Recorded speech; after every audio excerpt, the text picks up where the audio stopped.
County Department of Education is now convened in a regular board meeting on Wednesday, April 17th, 2024, in room 502 at 6300 Irvington Boulevard, Houston, Texas, at 1:00 p.m. We wish to extend a warm welcome to everyone present at this meeting of the Board of Trustees. As trustees, we are here to set goals, listen to reports from the superintendent, approve budgets, contracts, personnel appointments, and set policy for the district. It is not the role of the board to make day-to-day operational decisions. The management and day-to-day operations of the department are the responsibility of the superintendent. We have policies and procedures in place to resolve concerns and issues. This is a public meeting of the Board of Trustees, not a meeting of the public. Prior to this meeting, board members received information related to items on today's agenda. Agenda items will not necessarily be handled in the order listed on the notice. The meeting is open to all who wish to attend and hear the matters discussed. During the course of this meeting, the board may determine that a closed session is necessary. In that event, the board will meet in closed session to consider matters duly posted for this meeting as permitted by section 551.071 to 551.084, inclusive of the Texas Government Code. I respectfully ask that you please refrain from talking while others are speaking and that cell phones are turned off or in silent mode. Thank you for taking the time today to join us and for your interest in the Harris County Department of Education.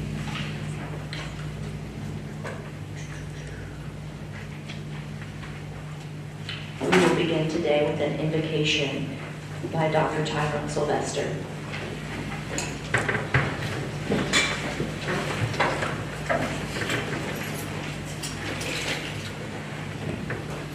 May we invoke the presence of the Almighty.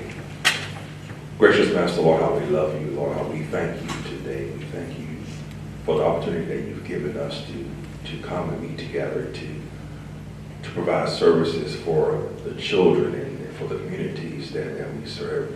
And we're grateful for that opportunity. And we pray that you will bless us with your presence today, that we may do that which is pleasing unto you. Guide our minds, guide our thoughts, so that you may be pleased. And it's in your holy and righteous name we pray. Amen. Amen. Thank you. We'll have pledges of allegiance to the U.S. and Texas flags by Taiwan Hancock.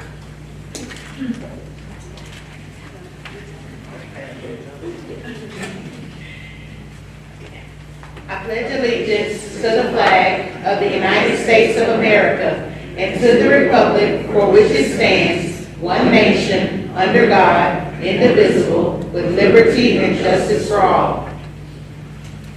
Honor the Texas flag. I pledge allegiance to the Texas, one state, under God, one and indivisible.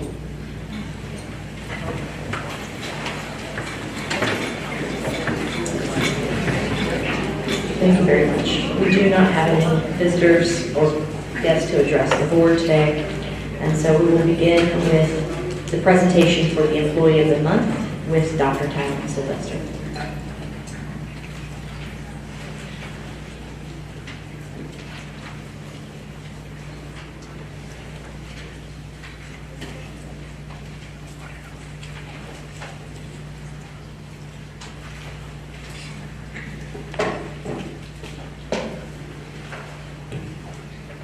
Madam President, Board of Trustees, Mr. Colbert, today we honor Mr. Melvin E. as our April Employee of the Month. Melvin is a Case Regional Site Coordinator and Clear Creek Middle School Site Coordinator.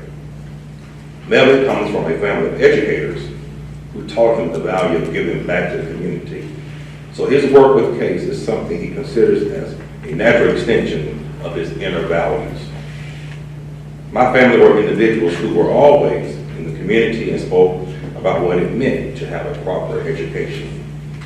That's where it started. It was already embedded in me, he said. Once I became an employee with Case, it just felt like home. Melvin is known for his intrinsic support of students and helping them to not only envision, but achieve their dreams. His colleagues say he takes pride in going out of his way to take students and encourage them to broaden their experiences, no matter what challenges or obstacles they face. Hcde Wallace, a Case Site Coordinator for a charter school, nominated Melvin after Melvin made a substantial first impression upon him.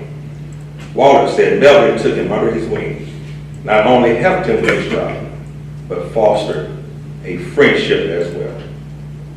He is the type of person that consistently demonstrates exceptional skills, dedication, and hard work, Walter said. He embodies the values and spirit of CASE. This past year, Melvin has been filling in as the regional site coordinator for CASE, in addition to his duties as Clear Creek Middle School. In this capacity, he trains and supports the site coordinators, including Walter's.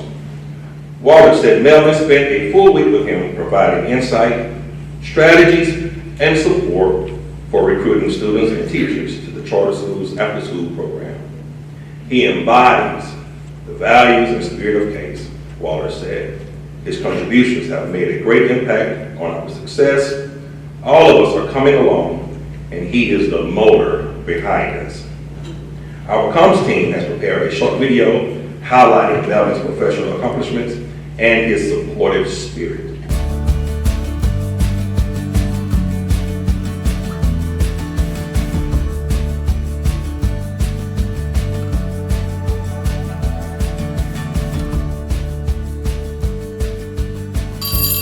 For many students, it's the best part of their day, thanks to the Harris County Department of Education's Case for Kids after-school program.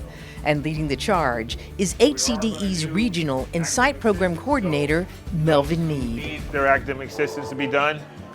Please be truthful to yourself. And then as a site coordinator at Clear Creek Intermediate, I make sure that the center is running well there and that we're providing those students with possibilities of being great. So think about how you're going to share your resolution, but how do we make it exceptional? So we hold those children's hands and we walk through the process of what their dreams and desires will be. Melvin's lineage of educators believed in nurturing dreams and aspirations. His mother was a high school director and his father a principal. Aunts, uncles, and his grandparents, they all spent time as teachers and campus leaders. My grandmother and grandfather, we call them the Duke and Duchess. They were always individuals that were in the community that spoke about what it means to have a proper education. Harris County Department of Education and Case for Kids was like a rebirth. The kids helped me grow as an individual. I'm inspired every day by the things that they bring to me. He's going to go and find that kid that may be sitting on the sidelines and not really interacting with a whole bunch of individuals, and he really goes in and tries to make sure that they feel included. And not only is Melvin developing Clear Creek's 6th, 7th, and 8th graders, he is responsible for training and mentoring other site coordinators. And he's always asking everyone, are you okay? What do you need? How can I help you? That kind of person is an exceptional individual. Trying to get the purchase orders to see how much it costs, and then lining up all the buses. He has a certain way of speaking to people to where they feel honored and heard, and that's adults and students. He creates a safe space. Kids want to be a part of that program, mainly because of Mr. Mead. And so we are truly honored and blessed to have him as a part of CCI, and we hope he continues here for many years to come. It's about bringing people together. And that's what we do well with Case for Kids. Person A ignites within person B that blessing. I'm pleased to introduce to you Mr. Melvin Mead, our April 2024 Employee of the Month.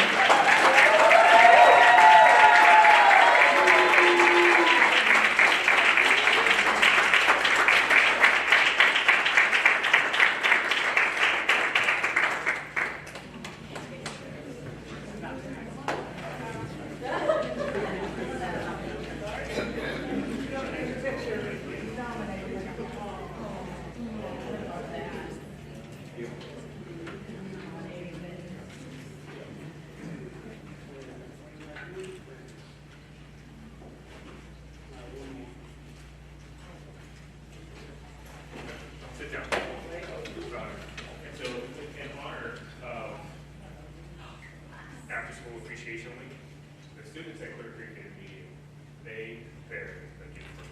So that's the part. So, my site coordinator.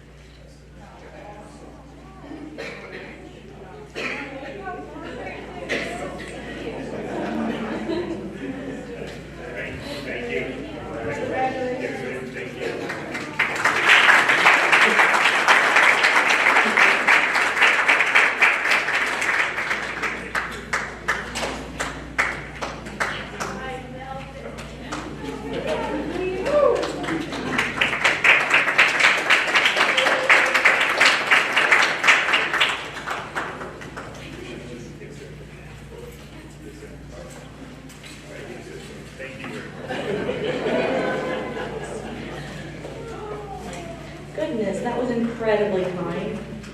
I can't imagine being more honored to help you help the world. Thank you.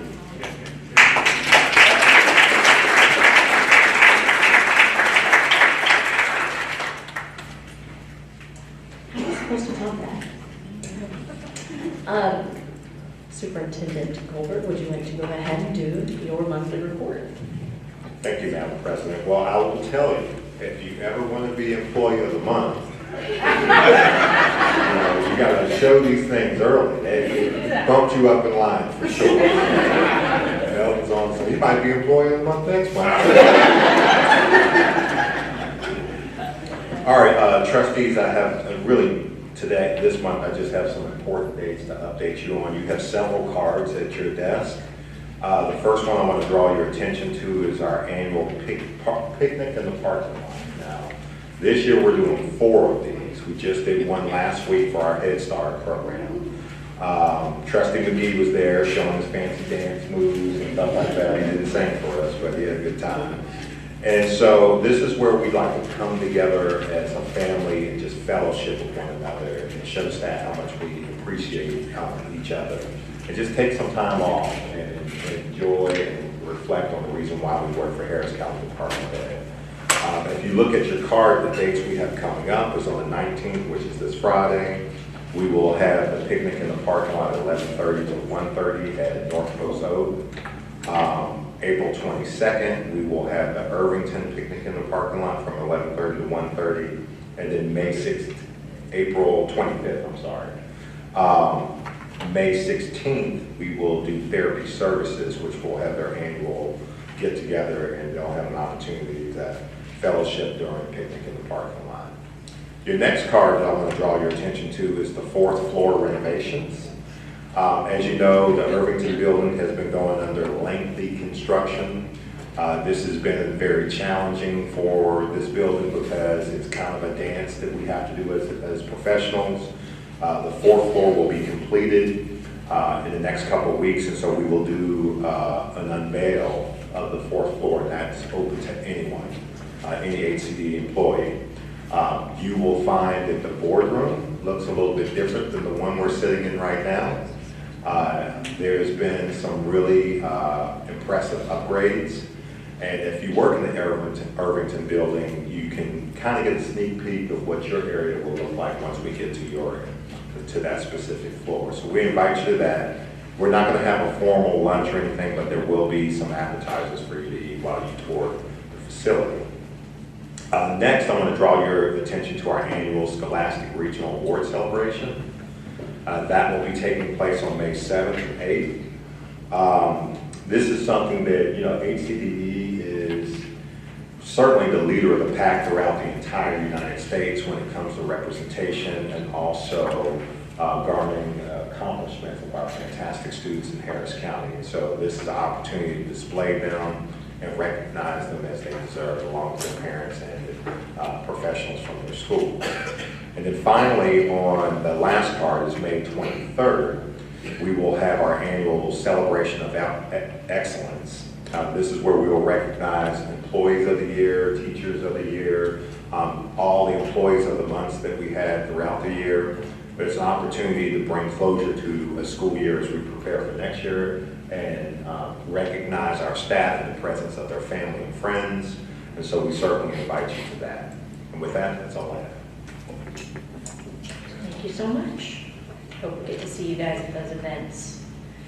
All righty, we have an annual division update from Human Resources. Right back up, Dr. Sylvester.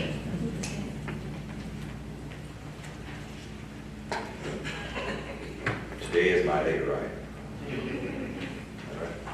It is my pleasure to share with you all our update for this year from our Human Resources team. And I will start out by introducing you to our valuable team members. Ms. Patricia Bernard, our Assistant Director. Ms. Ashley Barker, she's our HR Generalist. Ms. Chris Duke, Coordinator. Ms. Laura Nyland, Coordinator. Ms. Alyssa Morrow, Benefits Coordinator.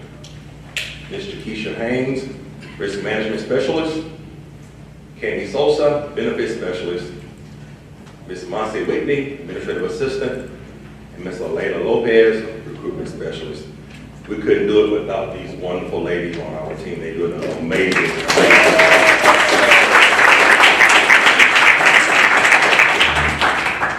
As you will see in our HR statement next to those names, the key word that I wanted to underline for you all today is actively, because our HR team is actively pursuing the best and brightest individuals to come work with our students, because our community deserves the best and brightest.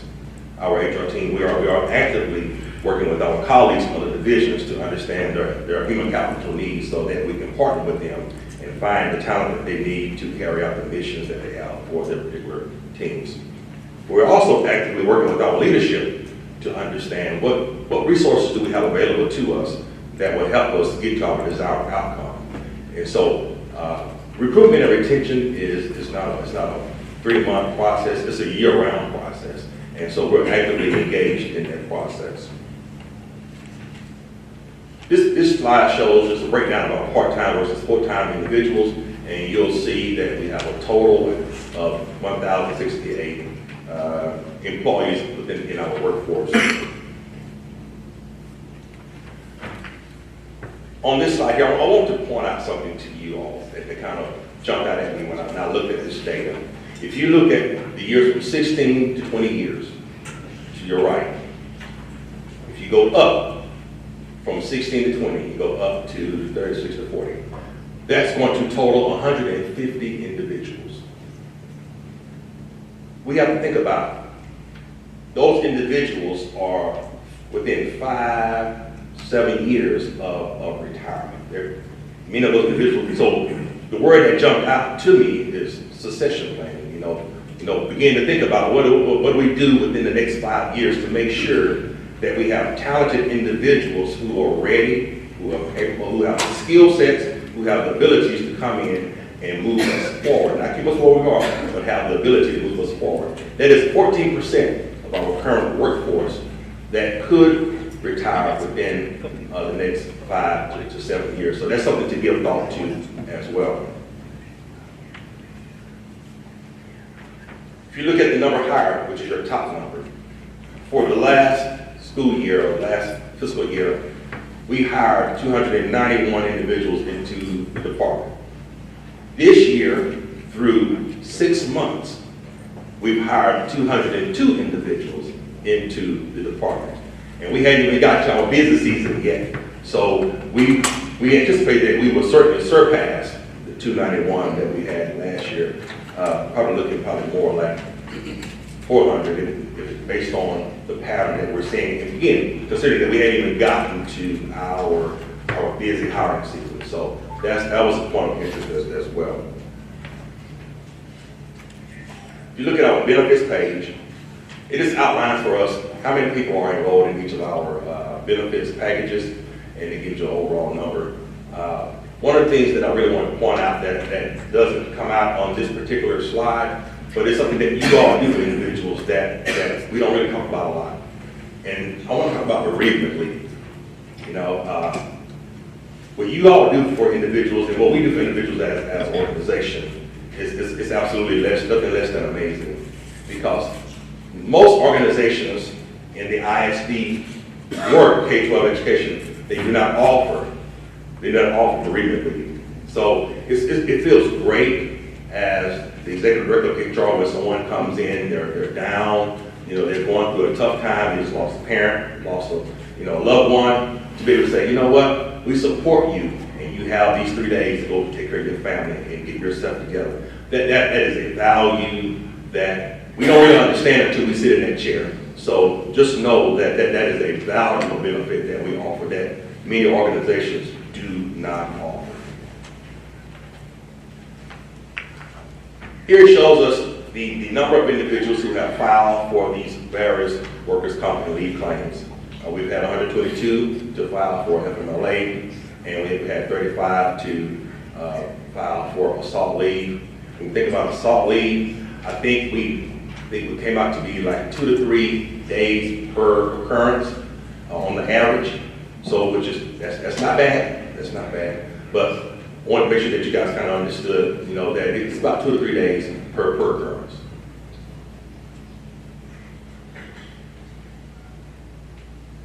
As we talked about before in our last meeting about the compensation, we are always looking for to take advantage and to incentivize individuals to come and be a part of this wonderful organization.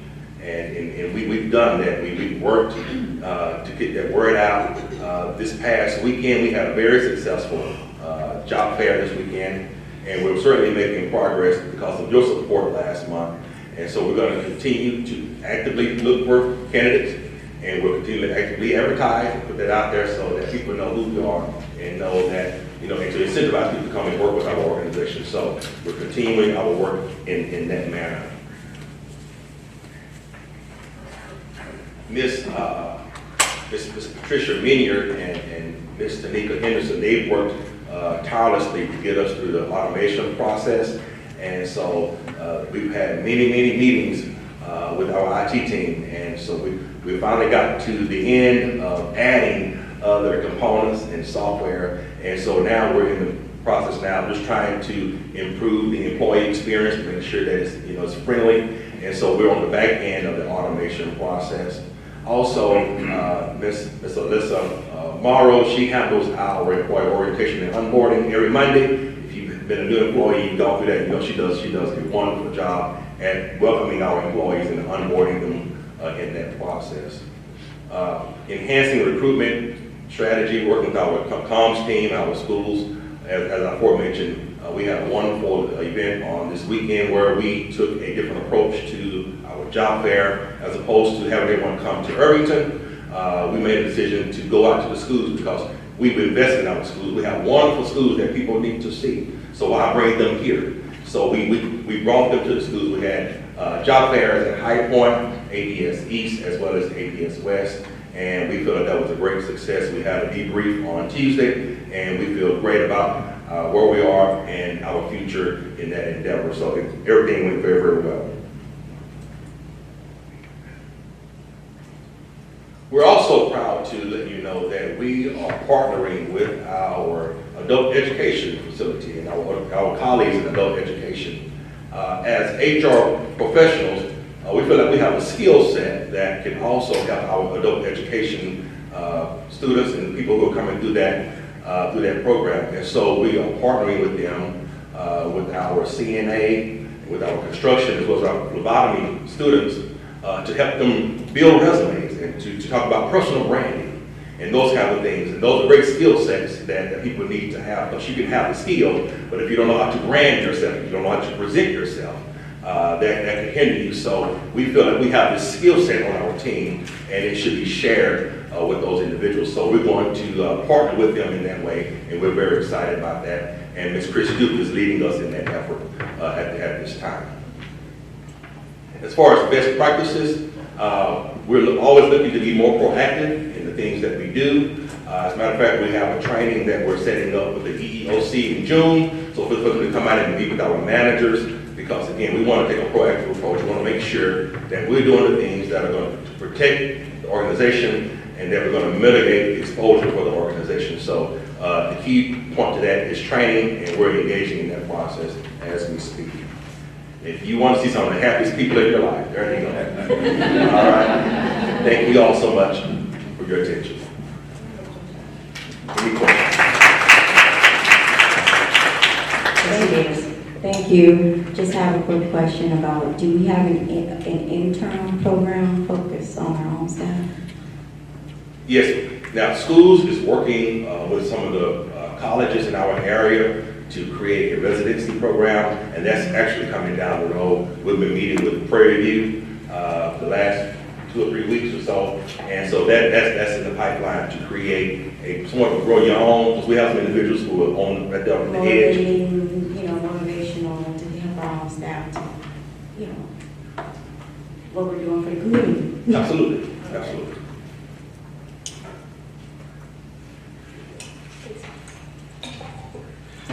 So my question is about what channels we utilize for connecting with potential hires.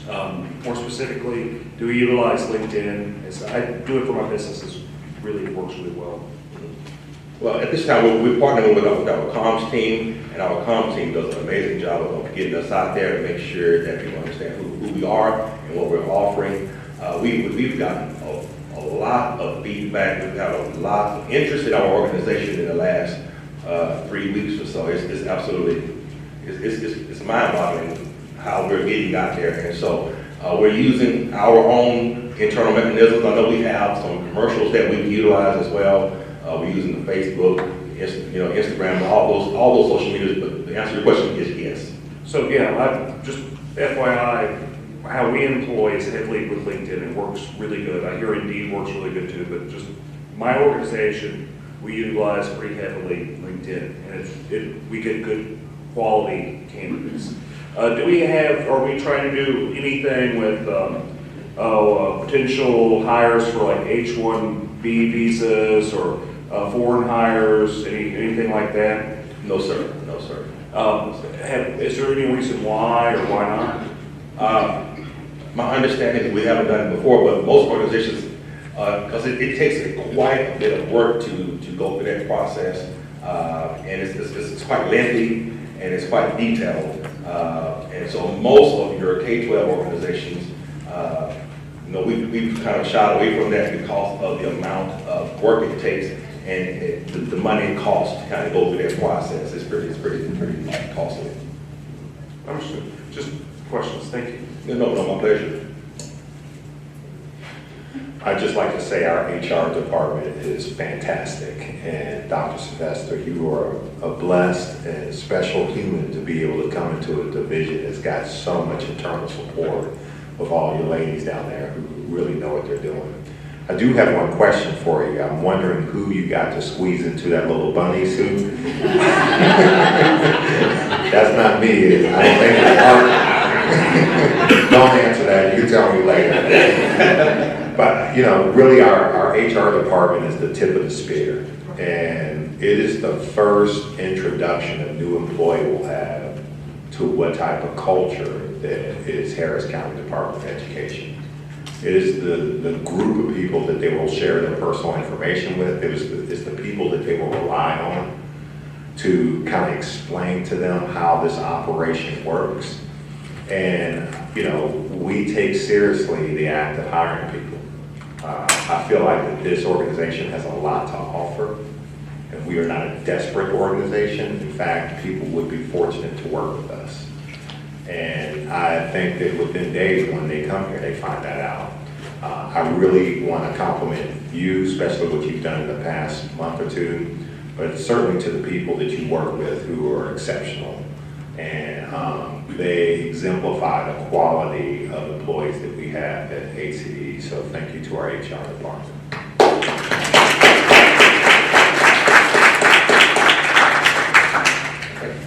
I just want to say thank you for going above and beyond and looking for ways that you can make an imprint outside of the department that you're running. Working with adult ed is something that you apparently came up with to make a difference on your own, and I appreciate that. That's beautiful.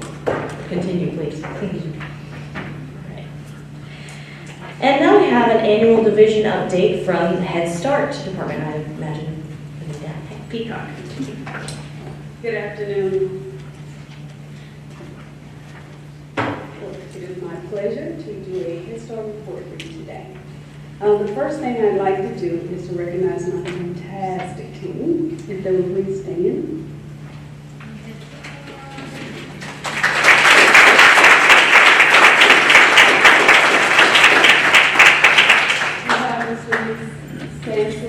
Who is our Assistant Director of Operations and Education, Ms. Jazz Emo, who is the Manager of Health and Family Services, Mr. Armando Rodriguez, who is the Community Partnerships Manager, Ms. Pamela Lee Jones, who is the Education Manager, and two Operation Managers, Suzanne and Tawan Williams, and then Mr. Gino Kamaya.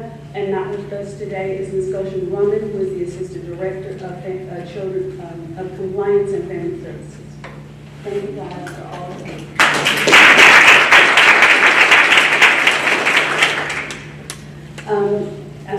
sure everybody's really familiar with Head Start, but I'd like to quote our mission to you, which is to create a learning environment of excellence dedicated to positively impacting our children, our parents, our community, and ultimately society by improving our children's learning experience and getting them ready for school. So this is our service delivery area for this school year. As you can see, we have our child care partnerships and our Head Start facilities and our early Head Start facilities. I have provided for you at your table a stats form. It is a part of our requirement for the Office of Head Start. And so it has the statistics from last school year, and I'm going to talk to you a little bit about this school year. So who are we? We have 13 locations, 5 child care partnerships throughout the community, currently 244 staff, and then another 41 staff that are inside our child care partners. Here is our annual budget. We still have our operating and training budget, our early Head Start. We have 2 grants, our early Head Start grant and then our Head Start grant, which has early Head Start and Head Start in it.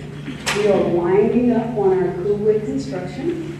So we are, as you can see, we have about $4 million, probably less now, that we still have to draw down and finish that project with. And then we have Hall Foundation and other local grants totaling currently about $235,381. So that is a picture of the budget for Head Start. So student enrollment was a really huge thing for us this year, and we have successfully met full enrollment. We had various ways of working on that, from working with our community partners to media collaborations. Our parents and every staff was involved in the process of getting out the word, hiring, word of mouth, and we have successfully met full enrollment. So our early Head Start program of 204 students are full, and our Head Start program, which we're only required to have 800, but we're currently serving 864. I would like to give a special thank you. Well, first, a thank you to Human Resources, too, because we could not have done this without Human Resources, but I think we really taxed the communication department this year. I think they thought we were a tad needy, but they worked with us and we really appreciate it, so I do want to give a special shout out. So we are still recruiting. We want to make sure we can get the best of the best into our program so that we can continue to strive for excellence. So we have several job fairs set up, and our next one is coming up this Friday, and then we turn around right again at the beginning of May and have one. So we will still be, we are still strongly recruiting to make sure that we have the best possible staff. One of the highlights of our program each year is our parent-child food science fair. And so what you see posted here are the winners. Basically, we store the fruit, the children store the garden. They have a garden, then they grow a fruit, and then we give them a fruit to take home, and they make something with their parents. They have a site-based competition. They move from the site-based competition and then come to Irvington, and we have the judging of the #1 from each campus, and then we have winners for Head Start, and then we have winners for the toddlers and winners for the infant. And so here are some pictures of them at the different contests around the campus. It's a wonderful opportunity for parent engagement.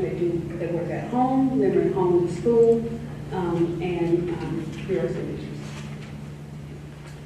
Healthy Minds Healthy Conference, the Hall Foundation just spoke of earlier, is one of our anchor events, and we held our 9th annual conference this year.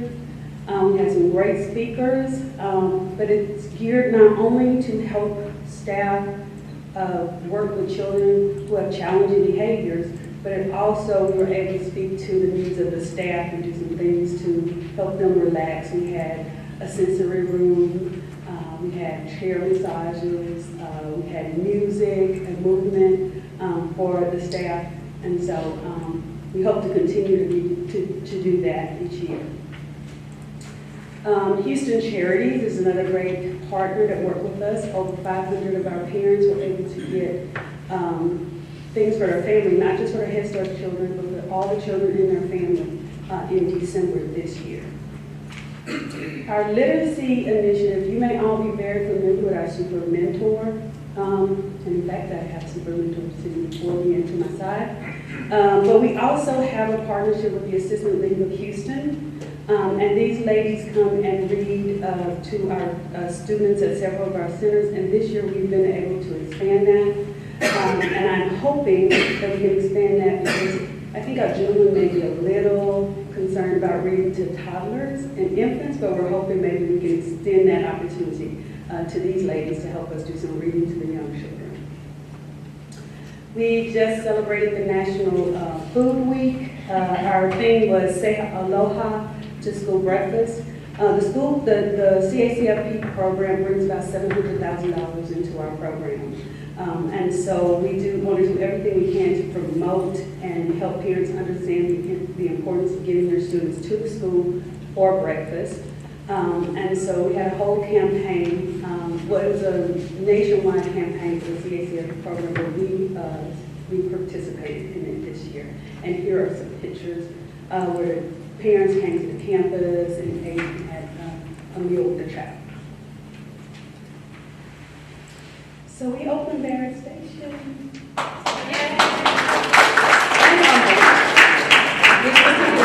Pictures are from Barrett Station. I was blessed to be able to be there on the first day. It did not look like this, but this is what it looks like now. And so we are so happy to be serving our youngest students in Uncle and in Barrett Station now.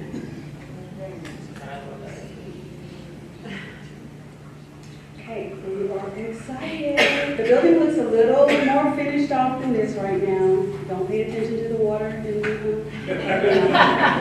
but we're getting very excited. I will have a building in May to start getting ready for students in the month of August. So we are very excited about serving that community because that community has a great need. So everybody pray for us that we go ahead and get that building ready to go.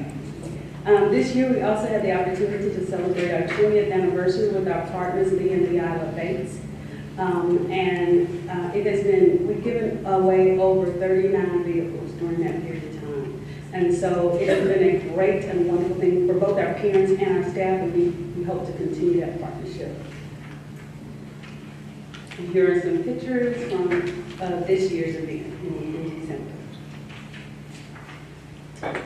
So we are also a part of a new grant that is coming in. Your Boys Matters project is a civic engagement grant. It's funds that came through Houston Endowment, and it aims to enhance parent knowledge and skills about voting. So we've been working on that with Policy Council in partnership with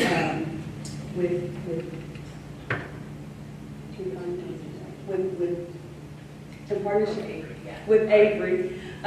To get that going, and so our peers, they're very excited and very vocal, and we're happy to know that they are wanting to be involved and learn more. Okay, what do we have upcoming? Well, some of them have passed, but we have our Week of Young Child that we just celebrated, which is pretty awesome because the kids have 5 days of different things when they do different things, and we had a great time at the center. We are excited about coming up in May. We're going to have our Come Be Safe With Me in the Park in Baytown. It's a funding that we received for the 3rd year in a row to develop programming for infants and toddlers in the Baytown area. We'll be having our Super Mentor celebrations coming up in May, and we're looking forward to the Excellence in Education that the superintendent talked about a little bit earlier. And we do not do graduations because our children will graduate many times. In the future, we call them transition ceremonies. So every student will be going through a transition ceremony, and then we'll have our big end of the year celebration. What is on the horizon for Head Start? We are looking to do a expansion grant coming up to expand at 2 of our campuses where we already serve preschoolers. We're looking to expand to infant toddlers to make those campuses 0 to, or infant to preschool. And so we'll be submitting that application in the month of May. Any questions?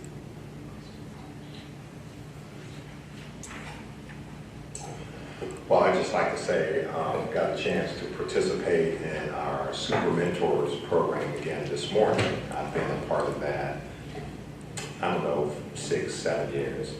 But this morning I showed up to read a book to my lovely young ones, and as soon as I sat down, one of my students looked at me and said, "Mr. Colbert, you have no hair."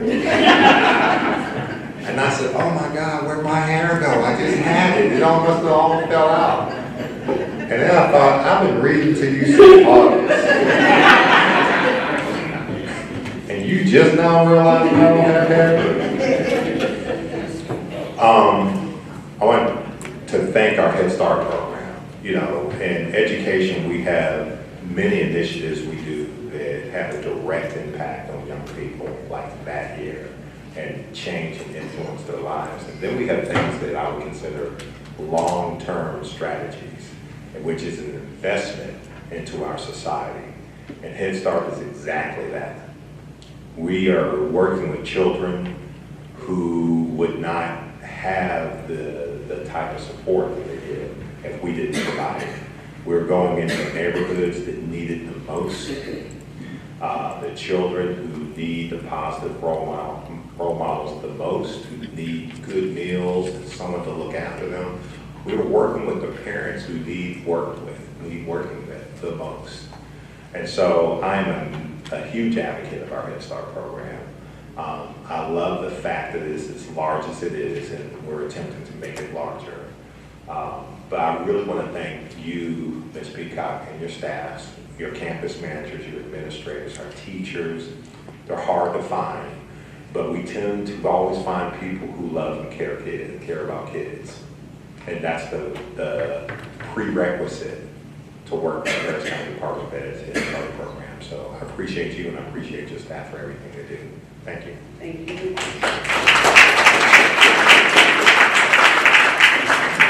Trustee Dr. McGee.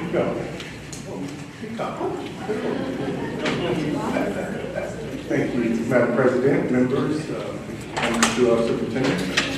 Has no hair. I join you in that. And I was just going to say, I'm peacock proud to be associated with this program as well, as I've shared with you previously. I'm a product of Head Start. Head Start began in 1965, President Johnson's war on poverty. In 1968, my grandmother was an aide in Greer County in Oklahoma, and I was a member of Head Start. So really thank you on behalf of the students that you're pouring into. It is an investment that certainly will pay dividends in the future. And so I certainly want to say thank you on behalf of all of them that benefited so much from the Head Start programs. And please, board members, if I get a little slanted towards Head Start, please remind me that, this is my favorite. It's okay. I think you'll find yourself in good company. Okay. So I'm just so excited to be a part of it. That's why I came to the picnic at the park for Head Start, because of my my connection to that program. So really just extend appreciation for the wonderful work that you're doing, investing in the lives of children. Thank you so much.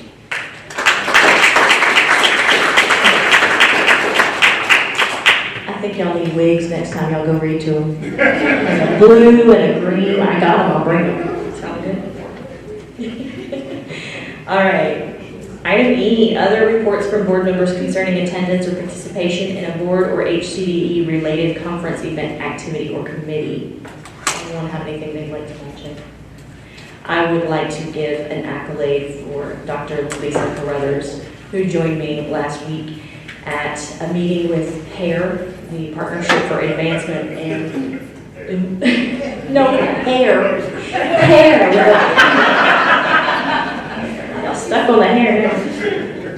The Partnership for the Advancement and Immersion of Refugees down in the Gulfton area. It is a wonderful organization who works with our Case for Kids grants, and we were very happy to be able to talk with them about what it is that they need and how they can grow. And Dr. Carruthers, I couldn't have done anything without you there, so I'm very grateful for you joining me and making sure that we can help to expand things into the future. Thank you. All right, anything else? All right. Thank you. Report for board committees. Do we want to report anything from committee? Okay. All right. Dr. Mestua, you're up. Monthly financial reports.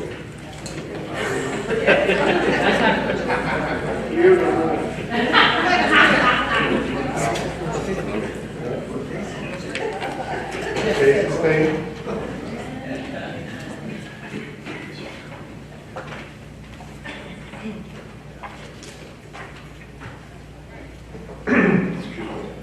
All right, so the financial highlights for March 31st, 2024. Unaudited financial statements are all posted on our website. Our total assets are $49,083,398.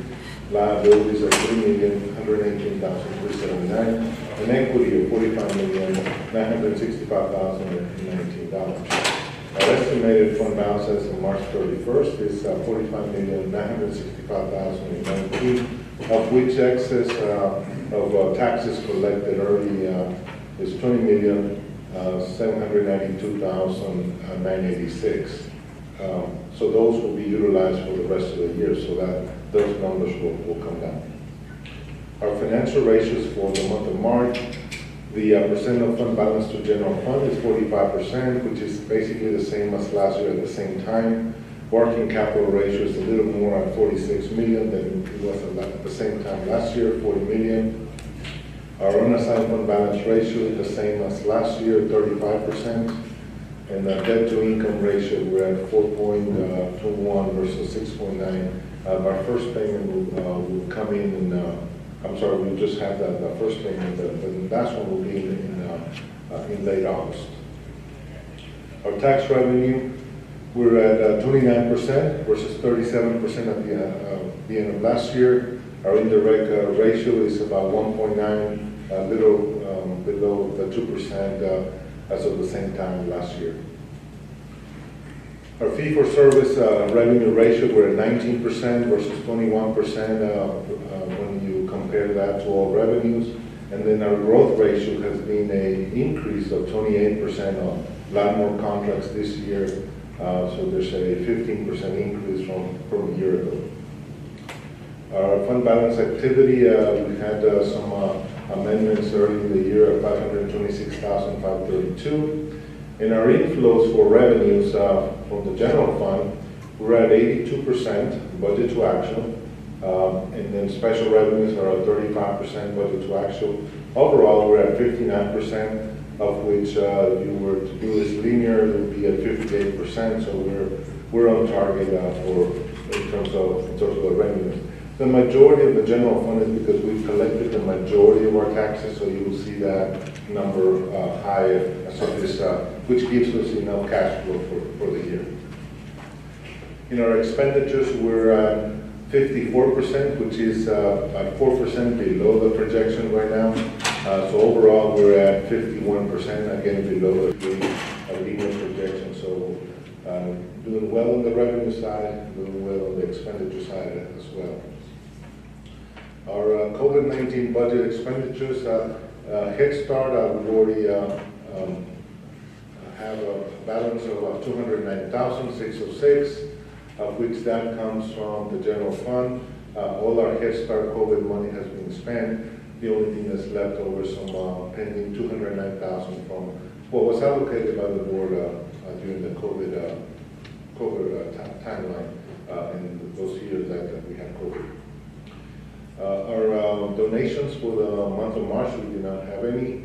We have year-to-date $159,081.47 in donations.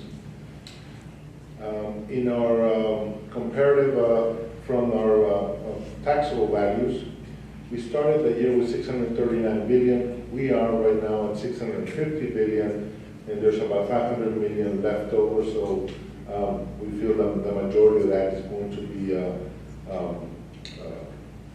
certified, and that may translate into about 400,000 more in revenue, but we will see that in the August financial statements.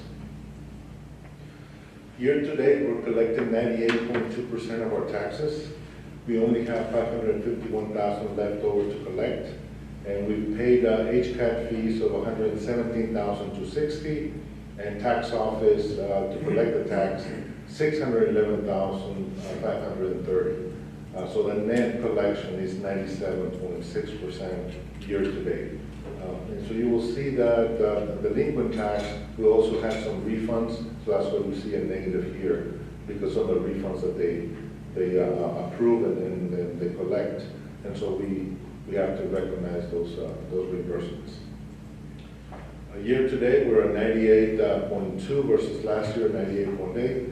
Our levy went from 27.6 to 30.4, so that's why it's a little bit higher to collect, but we're on target to end up the year very close to 100%. Our disbursements for the month, we had 767 transactions totaling $3,654,693, 758 P-card transactions, 156,761, 6 bank transfers of $2,192,573, total disbursements of $6,004,028. All our information is posted on our website, available for the public to review. In terms of our segment information data, our Center for Success, the benefit variance and a tax subsidy of $927,649, records management $550,299, therapy $1,646,578, and then schools, while it shows right now a positive number of $1,358,629, we do have an adjustment coming for the schools' benefit variance that will be processed later on in the fiscal year. Our Choice Partners is doing well. We have $4.8 million transferred to the general fund so far, a ratio of 305% from projection. No amendments for the month of April. Educational Foundation update. We have $656,553, and there's an agenda item for the additional $200,000 that will go to the foundation later on in the agenda. The details included, I'm not going to review that. And so here are the balances for the program that are included in the $656,000. In our lease revenue projects, we continue with the small business program for construction. And I'd like to provide an update. I know that was provided last year, FY23. Since then, we've done a survey, and preliminary, the first survey, for it, we asked the vendors for ethnicity. And so we have 67% African American, 10% Hispanic American, 19% multiracial, and 5% other. So we have a response rate so far of 53%. We're still trying to get 100% rate from all our vendors so that we can identify the small business program by ethnicity as well. So this is a working process on what we've done for the program. Thank you.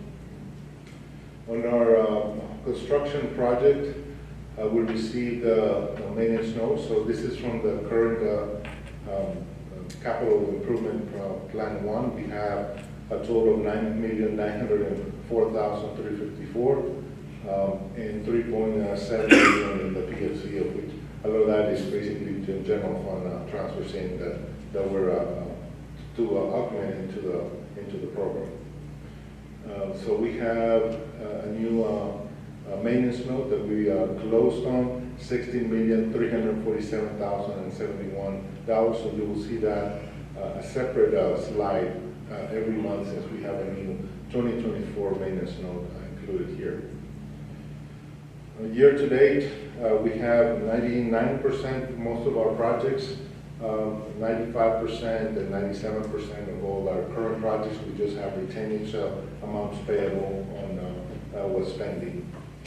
Amounts available for Irvington, 4.3 million left over, and plus the new maintenance notes that were approved by the board. That is the report for the month of March. What questions do you have at this time?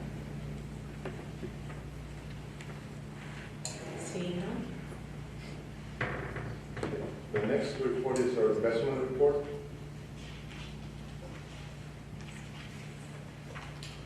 Again, the policy certified by the Government Treasurers Organization of Texas. This is our portfolio, $77,663,407. The new maintenance notes are included in their construction maintenance, $23,083,706. We have the majority on Lone Star, 40%, Texas Star Investment Pool 29%, Texas Class 10%, Chase 6%, and Tex Pool 15%. In terms of the PFC, we have $326,000 left over. The majority is in Tex Pool and a little bit at Bank of Texas as we close out the 2020 bond. The portfolio from a year ago to the same time last year, we have $11,777,313, or 18% more, and primarily because of the maintenance notes that we received that are included in the Lone Star pool that we received. All our funds are overnight, and so we're at 77.6. We've earned $1,425,614, and then the PFC $15,196 in this fiscal year, earning 5.39%. Again, that's in our yield for the year, and you see here the progression of the rates where we're at right now in the 525 to 536 range for our overnight funds, which is the highest. The longer you go, the lower the rates are at this point in time. And here are the available rates in the different pools, so they're all within 1 or 2 basis points, depending on the length of the investment. That's the investment report as of March 31st, 2024. Questions? I see no questions. You just presented it really well. Thank you. Thank you, Dr. Mescua. All right, we are moving forward. Would you like to pull anything from the consensus agenda? Okay. Sorry. All right, D4. 64. Make sure I'm looking at the right thing here. So it's the approval of contract award for 24023 TC. All right, cool. Pulled to non-consensus? Yes, please. Okay. She said T4. All right. Anyone else? No. Seeing nothing else. Do I have a motion to pass consensus agenda? Motion made by trustee Mendoza. C1. C6. Sorry? C1 and C6. C1 and C6 to be pulled.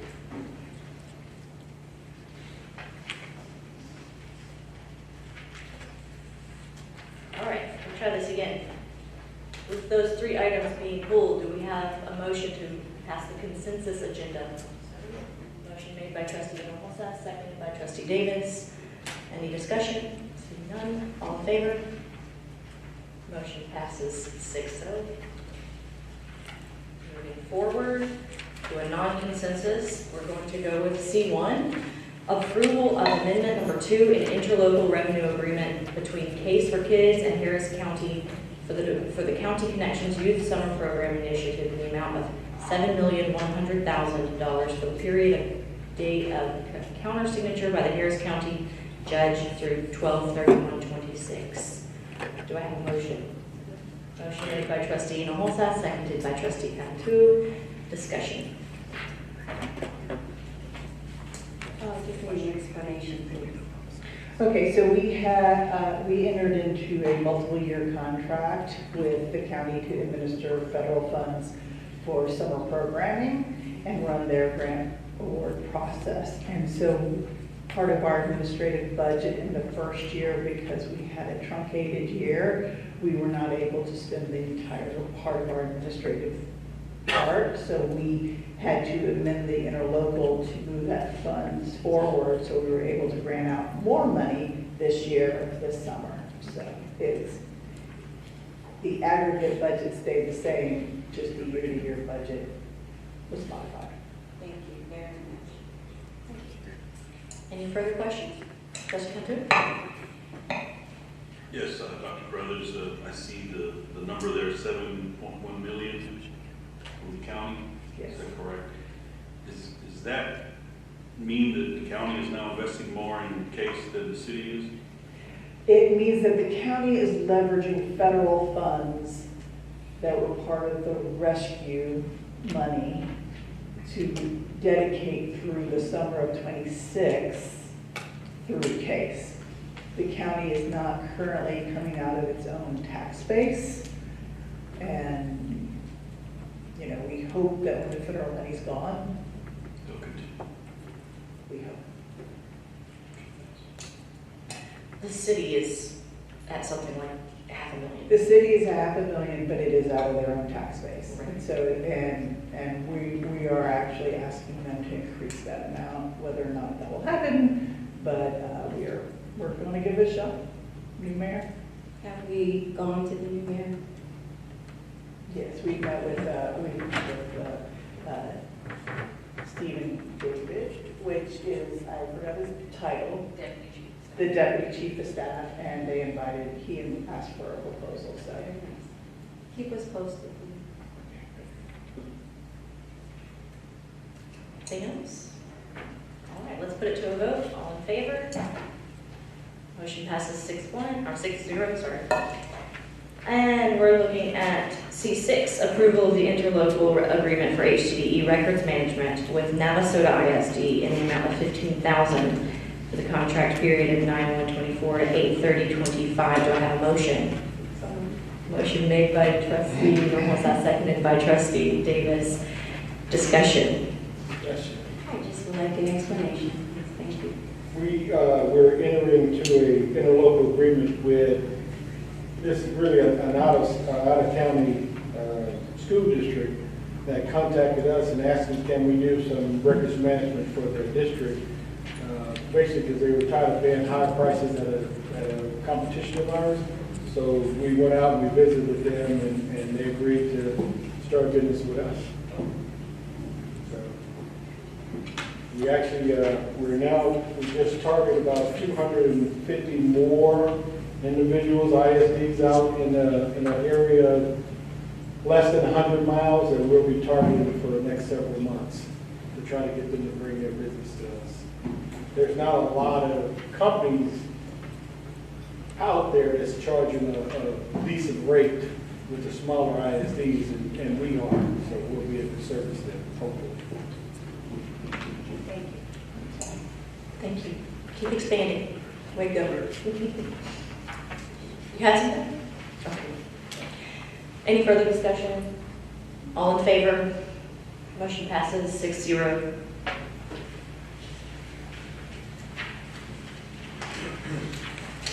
All right, down to D4, that's pulled by administration.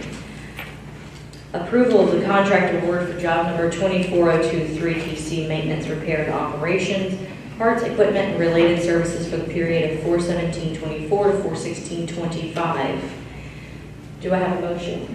Sorry, Yeah. they have suggested a specific motion, one that approves, that deletes the vendor listed RAE Security Inc., which is on the second to last line. We're still in negotiations with that particular vendor. RA Security Inc. RAE Security. RAE Security Inc. Yes. So we are looking for a motion to pass the agenda item, sends RAE Security. Motion made by trustee McGee, seconded by trustee Hinojosa. Do we have any discussion? Seeing none, all in favor? Motion passes 6-0. Thank you, council. All right, to the non-consensus agenda. 7-1, possible action relating to potential HCDE's education campaign concerning destigmatizing addiction, including possible budget amendment. Do I have a motion? Motion made by trustee Hinojosa, seconded by trustee Davis. I do believe we would like some discussion on this.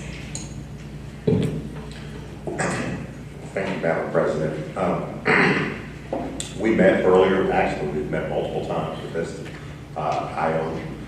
This was an initiative that was brought to my attention by Trustee Hinojosa, which is interesting because at the time, really like a month before, Ms. Clark and I were talking about how we wanted to perhaps shift our awareness campaign that we've been going on for some time and kind of shift the message. And then the recommendation from Trustee Hinojosa came in about this. We actually attended a dinner, I think, at UH, and maybe that's where you brought it up. This is something where we're going to really cement the footprint of Hcde in battling the issue of adolescent addiction, specifically in Harris County, but I think that we could serve as a model for the state of Texas, if not the country. We had a good discussion today. Ms. Clark did a tremendous amount of work, put a great template together that gets us started. And so what this item is asking for an amendment to pull $250,000 out of our awareness campaign budget, which we'll still have going on in the background, but not at the scope and scale that we've done in the past, and reallocate the money to this sobriety awareness campaign. And it might be the start of something that we continue doing moving forward. So I think it's a really good idea. I think we had a good meeting, and we will have future committees, I think, that will be a byproduct of this, and it will include input from trustees. We'll have a vendor that we'll work with specifically to help execute the plan. And I actually said in a feasibility study that I thought this agenda item was coming up in May, but I was mistaken. It's on this agenda item. Yeah. So I ask for your approval of this item. Do you have something you wanted to add? Sure. Oh, I thought you were raising your hand. I was raising my hand. Okay. Thank you, Madam President. I just know that I wholeheartedly support this, and good job, Amy. Besides that, I think the organization significantly underspends in marketing, even though I do think Ms. Clark is wonderful in her marketing and communications job. She knows exactly what she's doing. I say that for many years of being in marketing myself. So I do think we underspend in marketing.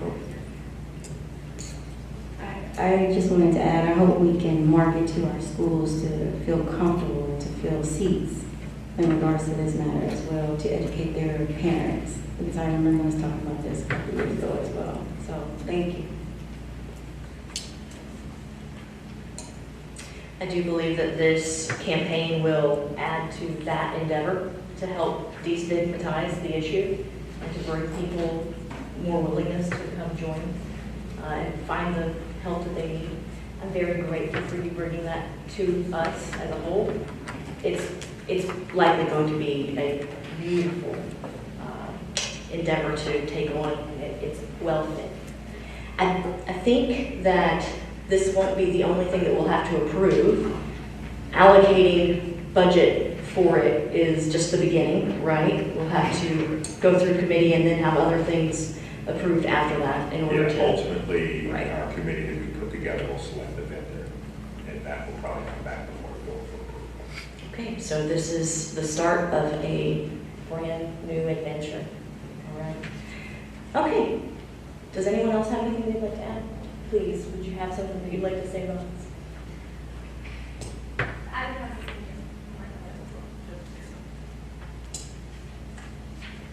I don't have anything yet. I'm looking forward to it. I'm very grateful to serve on this board and have an opportunity to make an impact.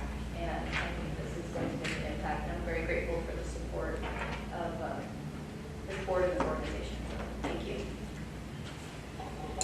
All right. Seeing no further discussion, let's put it to a vote. All in favor? Motion passes 6-0. Continuing forward. 7.2, consider approval of the 2024-2025 Hcde work holiday calendar. Do I have a motion? Motion made by Trustee Hinojosa, seconded by Trustee McGee.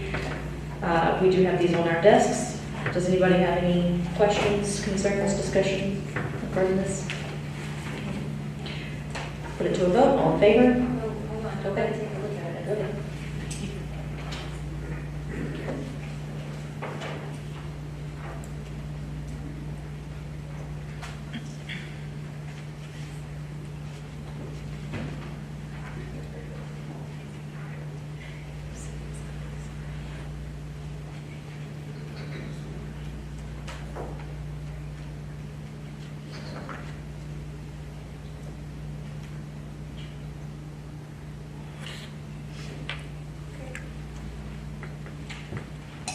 All right, seeing no further discussion, we'll put it to a vote. All in favor? Motion passes 6-0. 7.3, consider approval of the Harris County Department of Education Head Start Early Head Start student selection criteria for the 2024-2025 school year. Do I have a motion? Motion made by Trustee McGee, seconded by Trustee Hinojosa. Any discussion? Seeing none, put it to a vote. All in favor? Motion passes 6-0. 7.4, ratification of memorandum of understanding between Hcde and the Education Foundation of Harris County, providing $200,000 for Partners in Education Project Tools for Teachers program and other foundation activities for the term of 9/1/23 to 8/31/24. Do I have a motion? Motion made by Trustee Hinojosa, seconded by Trustee McGee. Do we have any discussion? Yeah, I just have a question. Are we saying that it's for tools for teachers and other activities, or all of that is going for, will come back, it's for everything? This is for everything. It's a ratification because the board previously approved back in August $400,000. But this is a ratification to reduce it to $200,000 for Partners in Education, which are sponsorships, scholarships, and grants, tools for teachers, and then other foundation activities as well. Okay, and so we have an understanding that that's going to be enough, or why did we reduce it, and what was that?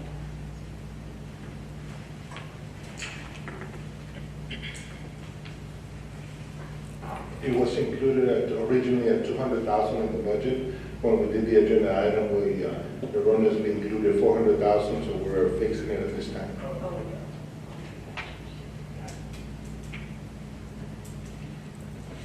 It also includes the coordination of the new grant that the foundation received, so that's included in the agreement as well. Which grant? It's a grant, I have a lot of the details. A civic engagement grant that goes from the endowment to the foundation, but administratively will handle it in the Hcde. We have the internal controls and capacity here, so it just will be a pass-through to us. Thank you. I do want to mention that no matter what, I think that there's not going to be the capacity that we could reach with this program as what we would like to be able to do.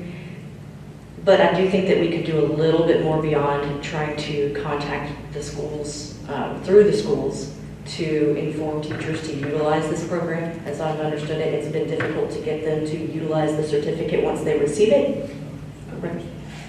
And so I just want to make sure that we are recognizing that this program will be beneficial to us as a marketing tool, to ensure that teachers know that the service exists and that they can continue to use it in the future and look forward to getting it on an annual or semi-annual basis, as we've discussed.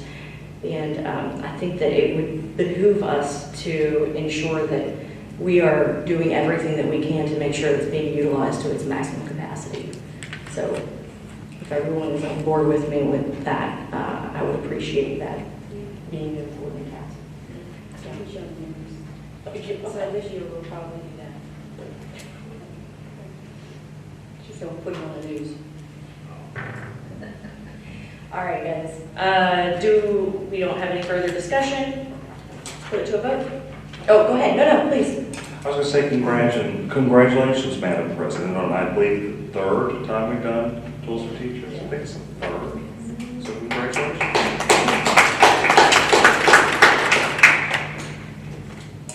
It is a little baby of mine. I do appreciate it. All right. And, of course, of our communications team that actually put in the hardest work to all of that. All right. Let's put it to a vote. All in favor? Motion passes 6-0. All right. Approvement of the amendment contract to contract number 21224 between HGAC and Hcde Adult Education to increase funding by $99,592 from $4,520,816 to $4,620,408 for the period of 7/1/23 to 6/30/24. Do I have a motion? Motion made by trustee Cantu, seconded by trustee Hinojosa. Discussion? Yeah, I'd like an explanation for using Galveston Air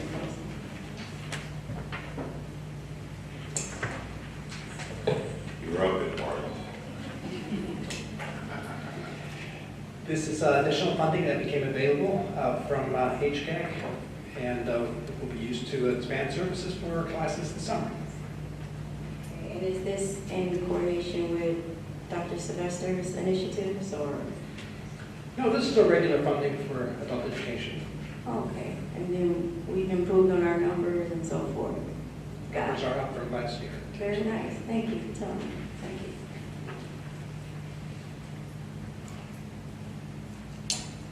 Thank you, Dr. Arnold. All right, any further discussion? Seeing none, let's put it to a vote. All in favor? Motion passes 6-0. Item 7.6, approval for information technology services to purchase a 3-year subscription agreement with DocuNav Solutions in the amount of $130,478.59 for the period of 6/30/24 to 6/27/27. Do I have a motion? Motion made by trustee Hinojosa, seconded by trustee McKee. Do we have any discussion? Can we get an explanation? Please.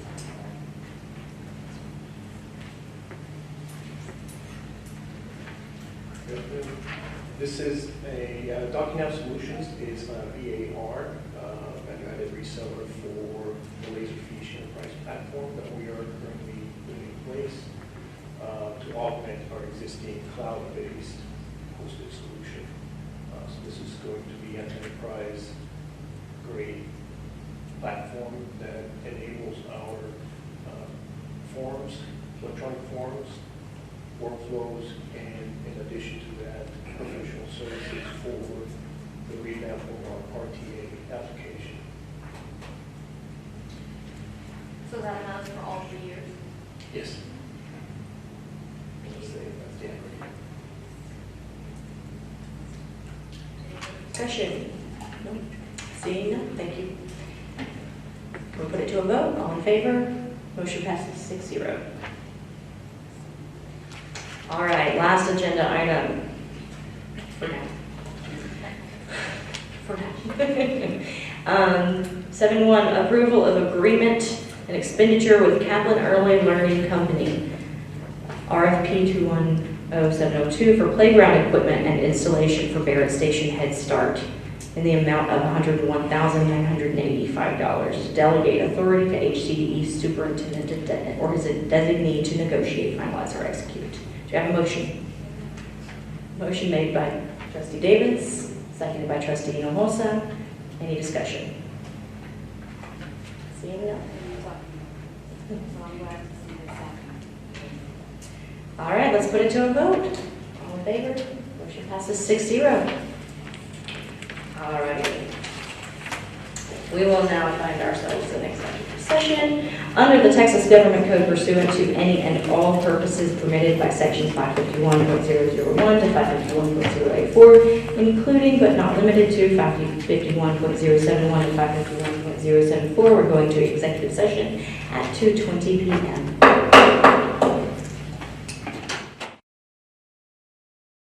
Hello, all. Coming back from executive session at 3:16 p.m. We have a discussion and possible action regarding future agenda items. Does anyone have any discussion or possible action regarding future agenda items? Seeing none. Do I have a motion to adjourn? Motion made by trustee Hinojosa, seconded by trustee McKee. All in favor?